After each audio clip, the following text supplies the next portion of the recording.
과거의 세계관이 내가 내 게 아니고 집단의 것이었잖아요. 그렇죠? 근데 현대의 세계관이라고 해서 꼭 내가 내 거인 건 아닙니다. 왜 그러냐면은 결국 내가 소유하고 내가 가지고 싶어하는 내 욕망 있잖아요. 그 욕망이 나를 소유하게 되기 때문입니다.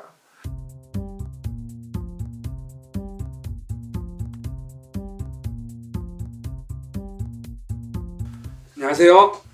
네, 시간교회 이정규 목사입니다. 오늘은 두 번째 강의고요.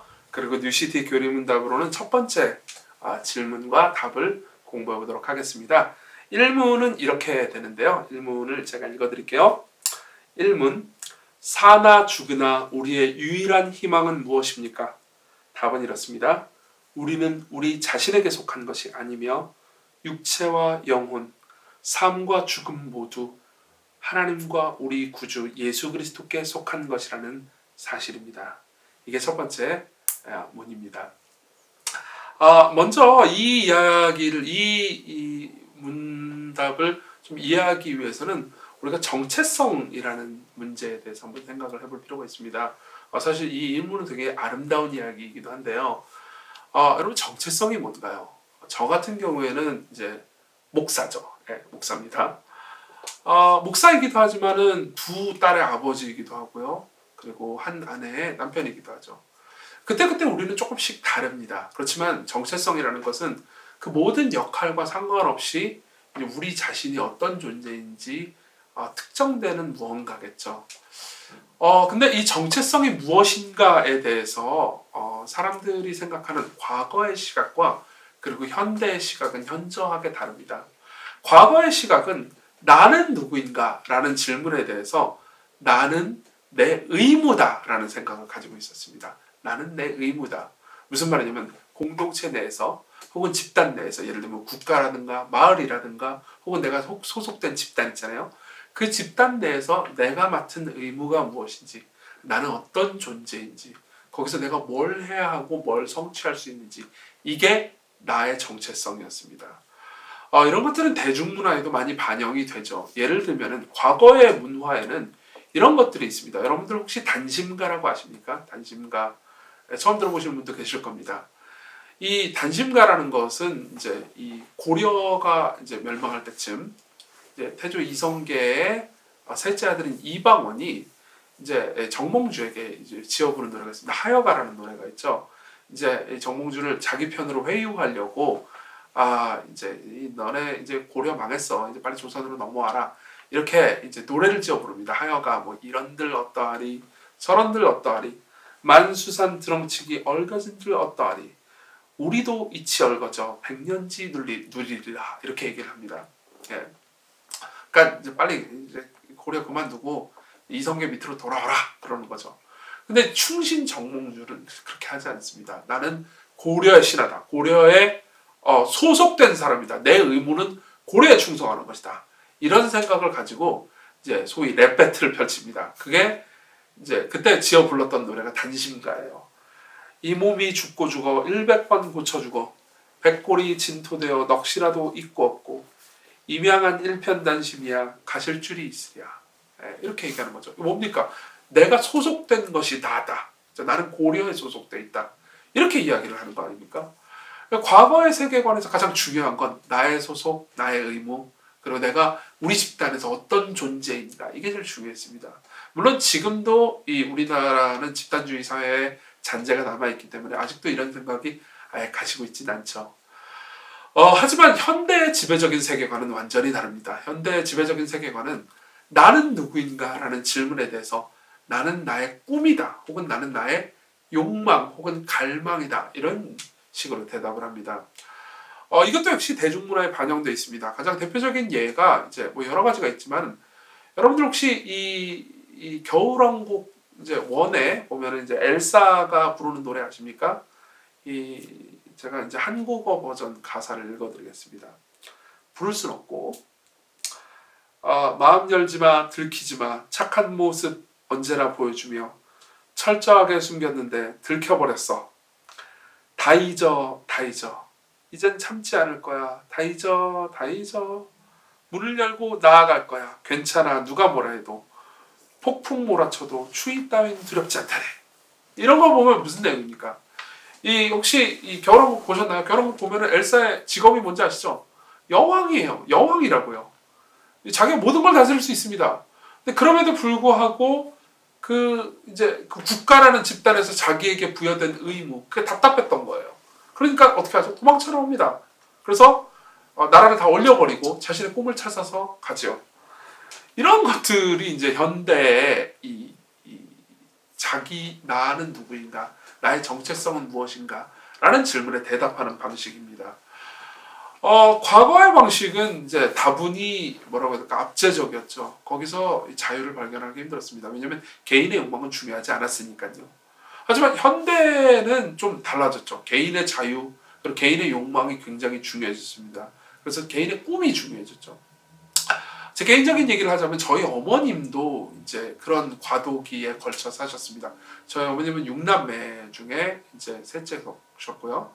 그리고 이제 어머님께서 어렸을 때 이제 오빠들이나 뭐 다른 형제들은, 특히 남자들은 이제 공부를 시켰는데 어머님 공부를 안 시키셨어요. 이제 초등학교만 나오고 너는 이제 공부 그만해라 그랬죠. 그래서 어머님이 이제 좀 계시다가 서울로 상경하셨습니다. 혼자. 예, 전라북도 진안에서 도망을 쳐셨는지 모르겠고 어쨌든 상경하셔서 이제 일하시면서 계속 학교를 다니셨죠. 왜 그래요? 자신의 꿈을 이루기 위해서, 자신의 욕망을 성공시키기 위해서. 물론 이런 것들을 보면 이제 과거의 세계관보다 현재의 세계관이 훨씬 자유로워 보이긴 합니다. 그렇지만 꼭 그렇지는 않습니다. 왜냐하면 이제 과거의 세계관이 내가 내 게 아니고 집단의 것이었잖아요. 그렇죠? 근데 현대의 세계관이라고 해서 꼭 내가 내 거인 건 아닙니다. 왜 그러냐면은 결국 내가 소유하고 내가 가지고 싶어하는 내 욕망 있잖아요. 그 욕망이 나를 소유하게 되기 때문입니다. 예를 들면 여러분들이 직업을 위해서 살잖아요. 그러면 결국 그 직업이 우리를 소유하게 됩니다. 그렇죠? 그 직업의 상태에서 내가 성공하면 내가 기분이 좋죠. 그렇지만 실패하게 되면 우리의 마음은 무너지겠죠. 그렇죠? 결국은 그 모든 것들이 나를 소유하게 됩니다. 나는 완전히 자유롭지는 않아요. 그리고 당신이 만약 로맨스를 위해서 산다고 합시다. 그러면 가장 최근에 만난 사람, 지금 만나고 있는 사람을 자신이 좋아하는 사람, 이 사람이 결국은 자기를 소유하게 될 겁니다. 그 사람이 심지어 나에게 관심이 없다 하더라도요. 그 사람을 향해서 내가 마음을 가지고 있는 것, 그 사람을 내가 소유하고 싶다라는 그 마음 있잖아요. 그 마음이 결국은 나를 자유롭게 하지 못하게 만듭니다. 그렇기 때문에 실제로 이런 것들은 너무 많죠. 내가 뭐 외모에 관심이 있다. 그러면 내 외모가 점점 이제 나이를 들어서 늙어가게 되면 나는 거기에 좌우되게 될 겁니다. 돈이라면 그것도 마찬가지일 거고요. 나는 나의 꿈이다. 나의 정체성은 나의 꿈이다. 이 문장이 사실 굉장히 멋있어 보이지만 팀 켈러 목사님은 이 문장에 대해서 만일 우리 자신이 우리의 꿈이라면 그 꿈이 이루어지지 않았을 때 우리의 인생은 악몽이 된다고 말합니다. 그렇죠? 꿈이 나 자신이라면 나 자신은 꿈이 이루어지지 않을 때 그냥 나 자신이라는 존재가 악몽이 되는 셈입니다. 그렇기 때문에 과거의 세계관 못지않게 현대의 세계관도 사실 우리를 자유롭게 하지는 못합니다. 그렇기 때문에 진짜 물어야 되는 질문은 이거죠. 나는 누구인가? 라는 질문이라기보다는 더 정확히는 나는 누구의 것인가? 라는 질문이 정확한 질문입니다. 과거에는 이 질문에 대해서 우리는 우리의 소속된 집단의 것이다. 나는 가족의 것이었다. 나는 국가의 것이었다. 나는 사회의 것이었다. 나는 직장의 것이었다. 라고 말했다면 지금은 나는 나의 것이다. 나는 내 거다. 내 욕망, 내 꿈, 내 모든 것이 바로 나다. 이렇게 얘기를 하는 거죠. 그런데 다시 일문을 한번 생각을 해볼까요? 일문은 이렇게 얘기합니다. 나는 나의 것이라고 말하지도 않고요. 나는 다른 사람의 것이라고 말하지도 않아요. 뭐라고 말하냐면 이렇게 말합니다. 사나 죽으나 우리의 유일한 희망은 무엇입니까? 라고 물은 다음에 우리는 우리 자신에게 속한 것이 아니라고 말합니다. 우리는 다른 사람에게 속한 것도 아니고 사회나 집단에게 속한 것도 아니고요. 거기서 정체성을 발견할 수 있는 게 아니고 또 우리 자신으로부터 정체성을 발견할 수 있는 것도 아닙니다. 우리는 우리의 것이 아니에요. 생각해 보십시오. 그렇죠? 내가 내게 아니라는 것이 왜 희망일까요? 내가 내게 아니고 지금 교리문답은 이렇게 얘기합니다. 육체와 영혼, 삶과 죽음 모두 하나님과 우리 구주 예수 그리스도께 속한 것이라는 사실입니다. 그렇죠? 내가 내 것도 아니고 남의 것도 아니고 내가 하나님과 예수 그리스도께 속했다고 말한다고 말합니다. 내가 남의 것도 아니고 내가 내 것도 아니고 내가 하나님과 예수 그리스도께 속했대요. 그렇죠? 실제로 이 일문은 이제 17세기의 아주 고전적인 교리문답인 하이델베르크 요리문답을 좀 요약한 것입니다.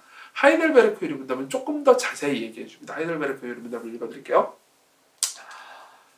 이것도 일문입니다. 살아서나 죽어서나 당신의 유일한 위로는 무엇입니까? 네, 위로라고 말해요. 아까 우리 저희 뉴시티 교리문답은 희망이라고 말하잖아요. 둘 다 사실 똑같은 말입니다. 답. 살아서나 죽어서나 나는 나의 것이 아니요. 나는 내게 아니래요. 그게 우리한테 위로랍니다. 몸도 영혼도 나의 신실한 구주 예수 그리스도의 것입니다.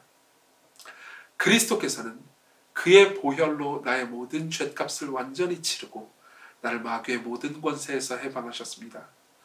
또한 하늘에 계신 나의 아버지의 뜻이 아니면 머리털 하나도 땅에 떨어지지 않도록 나를 보호하시며 참으로 모든 것이 합력하여 나의 구원을 이루도록 하십니다.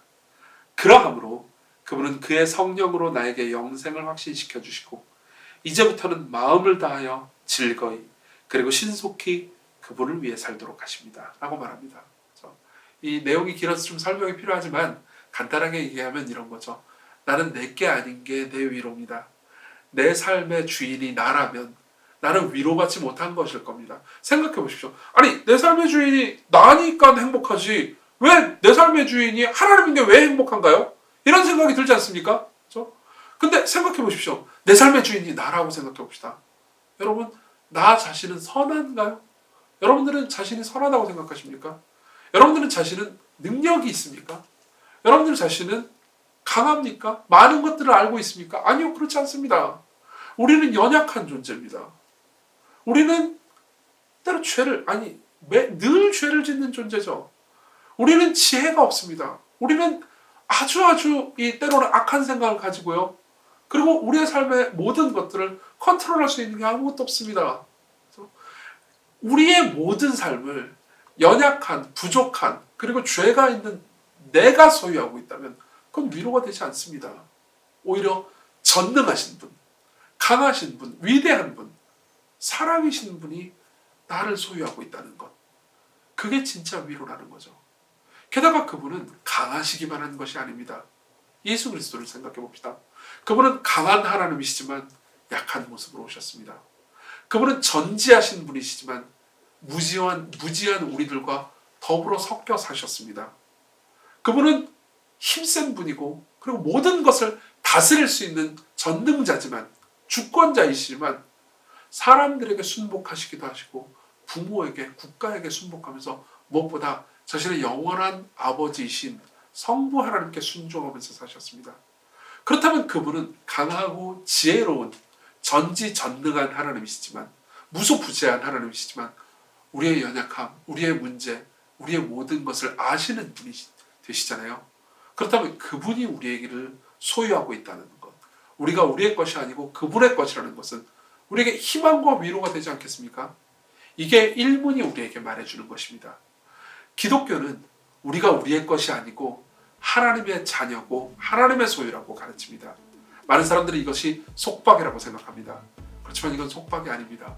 오히려 희망이고 우리에게 위로죠. 이게 일문이 우리에게 말해주는 가르침입니다. 이 내용을 여러분들이 바탕으로 해서 이제 앞으로 계속 우리에게 하나님이 어떠한 위로가 되는지 그리고 어떠한 희망이 되는지 배워가도록 하겠습니다. 감사합니다.